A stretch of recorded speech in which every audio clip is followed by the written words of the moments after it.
জিন্দিগি মানে বিল্ডিং, জিন্দিগি মানে 30 শতক জমি। কি বলতে চান? 3 ফুট বিদেশ তো কিসে? 3 ফুট বিদেশ।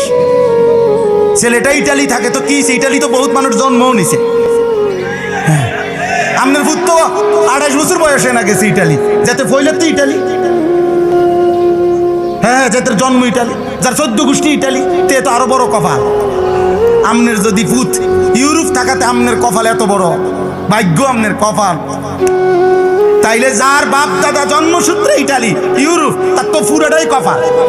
তার নাকও নাই, চোখও নাই, ঠোঁটও নাই, মুখও নাই, পুরাটা কপাল। কপালের কারণে চোখ নাক কান হয়তো অন্য জায়গায়।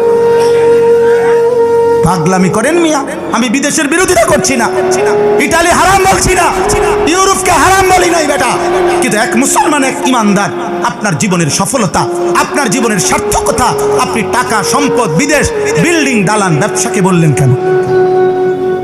এটা না আমার বলা, এটাকে বলবেন কেন মিয়া?